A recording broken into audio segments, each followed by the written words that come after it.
जय हिंद दोस्तों, स्वागत है आपका आज के इस वीडियो में। आज के इस वीडियो में हम बात करने वाले हैं मौर्य साम्राज्य के पतन के बारे में। हम यही चीज़ देखेंगे कि इतने बड़े साम्राज्य का पतन अचानक से किस तरह से हो गया, इनके पीछे पे कौन कौन से रीजंस है जिनकी वजह से मौर्य डायनेस्टी का कोलैप्स हो गया। इन्हीं सारी चीज़ों के बारे में डिस्कस करने वाले हैं इस वीडियो में। तो अगर ये वीडियो आपको अच्छा लगे तो प्लीज़ लाइक करें, कमेंट करें, दोस्तों के साथ शेयर करें, और अगर आप इस चैनल पर नए हैं तो प्लीज़ चैनल को सब्सक्राइब जरूर करें। चलिए इस वीडियो को कंटिन्यू करते हैं। सबसे पहले हम देखेंगे इनके रीजंस के बारे में। सबसे पहला जो रीज़न है वो सेंट्रलाइज्ड, यानी कि केंद्रीकरण, सत्ता का केंद्रीकरण। इतिहासकारों के अकॉर्डिंग किसी भी सत्ता का केंद्रीकरण तब किया जा सकता है जब गद्दी पर बैठा जो शासक, उसके अंदर इतनी कैपेबिलिटी हो, इतनी एबिलिटी हो कि वो प्रशासन, सेना और जनता के ऊपर नियंत्रण रख सके, कर, टैक्स, इस तरह की चीज़ें को अपने कंट्रोल में रख सके और जनता के साथ सामंजस्य बिठा सके।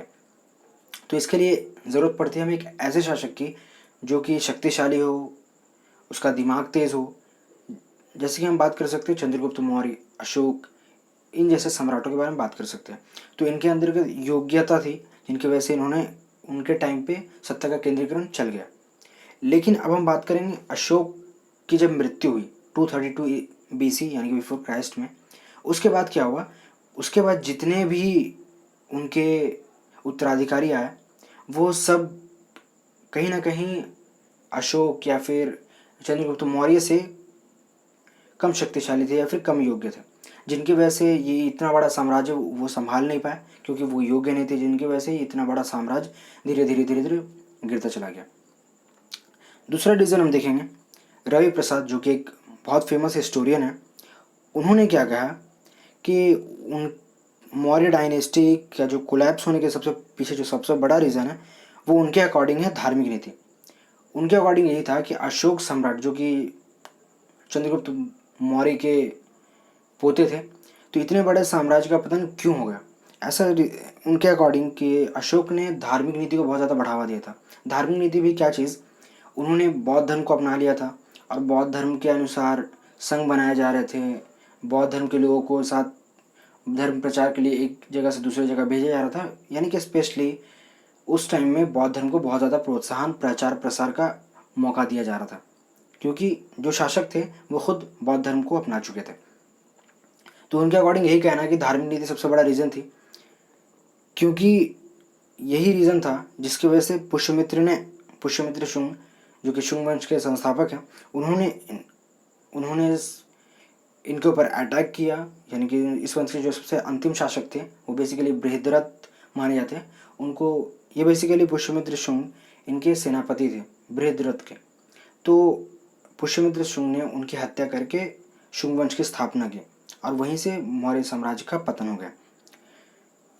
और उन्हें ये रिलीजन अटैक मानते हैं कि ऐसा ये मानते हैं कि पुष्यमित्र ब्राह्मण थे, जिसके वजह से बौद्ध धर्म का प्रसार बहुत ज़्यादा हो रहा था, जिसकी वजह से उन्होंने ब्राह्मण की जो उच्चता था, उनकी जो सम्मान था उस सोसाइटी में, वो चीज़ कम ना हो जाए, इसी की वजह से उन्होंने बृहद्रथ को मार करके अपने अपनी सत्ता को स्थापित किया था। लेकिन हेमंत राय चौधरी, जो कि एक हिस्टोरियन है, वो इस बात से सहमत नहीं है। वो कहते हैं कि इट्स नॉट अगेंस्ट ब्राह्मण, क्योंकि उन्होंने अपने धम्म में यही चीज़ें कही थी कि ये जो धम्म होगा ये ना सिर्फ ब्राह्मण, क्षत्रिय, शूद्र, वैश्यों के लिए होगा, ये जितने भी धर्म के लोग हैं उन सब के लिए होगा। चाहे वो भगवान विष्णु के मानने वाले हों, चाहे वो भगवान शिव के मानने वाले हों या फिर बौद्ध धर्म के मानने वाले हों, सबके लिए इक्वल होगा। और उन्हें धम्म महामात्र की नियुक्ति की थी, जो कि बेसिकली कर्मचारी होते थे जो कि बौद्ध धर्म का प्रचार करते थे। उनको एक काम दिया गया था कि उनके अकॉर्डिंग जितने भी धर्म के लोग हैं उनमें से जितने भी लोग हैं उन सब के कल्याण के लिए ये बेसिकली ये कर्मचारी रखे गए थे। तो हेमंत राय चौधरी के अकॉर्डिंग यही है कि ये कोई ऐसा नहीं था कि ये धार्मिक नीति थी जिसकी वजह से मौर्य साम्राज्य का कोलैप्स हो गया। तो ये रीज़न उन्होंने कहा कि ये चीज़ें गलत है। ये बेसिकली पुष्यमित्र शुंग ने जो किया था वो बेसिकली आर्मी अटैक था, सेना आक्रमण था, जिसके कारण उन्होंने बृहद्रथ को मारा और उन्होंने अपनी गद्दी हथिया ली। उसके बाद फिर उनका शुंग वंश का साम्राज्य चलता गया। अब हम देखेंगे वीक सक्सेसर, यानी कि अशोक सम्राट के बाद जितने भी उत्तराधिकारी आए उनके, वो सब कहीं ना कहीं वीक थे अशोक सम्राट या फिर चंद्रगुप्त के कंपैरिजन में। तो उनमें जैसे कि हम देख सकते हैं अशोक के बेटे थे कुणाल, जो कि बेसिकली इतिहास के अकॉर्डिंग वो अंधे और बहरे थे, जिसके वजह से बेसिकली उनके जो बेटे थे संप्रति और दशरथ, उन दोनों के बीच मगध साम्राज्य का बंटवारा हो गया। और ऐसा माना जाता है कि जो पूर्वी भाग था, जो पश्चिमी भाग था, वो संप्रति को मिला जो उनके बेटे थे, और दूसरा भाग दशरथ को मिला था। ठीक है। तो और उनके बाद जो सक्सेसर आया या फिर एम्पेरर आया, जो उनके उत्तराधिकारी बने, वो ब्रदर थे जिनकी हत्या करके पुष्यमित्र शुंग ने शुंग वंश की स्थापना की। तो इनके अकॉर्डिंग, हिस्टोरियन के अकॉर्डिंग, ये बहुत ज़्यादा मेन पॉइंट दिया गया है कि उनके बाद जितने भी उत्तराधिकारी है वो सब के सब दुर्बल थे, अयोग्य थे, उनके अंदर इतनी कैपेबिलिटी नहीं थी कि इतने बड़े साम्राज्य को संभाल सके। बस यही कारण था जिनकी वजह से ये मौर्य साम्राज्य का पतन होना शुरू हो गया और अचानक से ख़त्म हुआ। दूसरी चीज़ें, दूसरा जो रीज़न है वो इकोनॉमिक रीज़न है, आर्थिक व्यवस्था।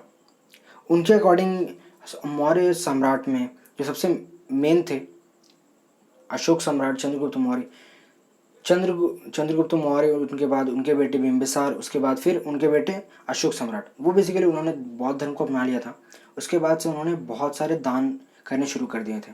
धम्म महामात्र, धर्म का प्रसार करने वाले कर्मचारियों को वेतन देना पड़ता था, और इनके अलावा दूसरे दूसरे देशों में जाकर के इस धर्म का प्रचार करना पड़ता था, जिसके कारण बहुत ज़्यादा पैसे खर्च होते थे, जिनकी वजह से एक रीज़न ये भी माना गया है इस डायनेस्टी के कोलैप्स के रीज़न के लिए।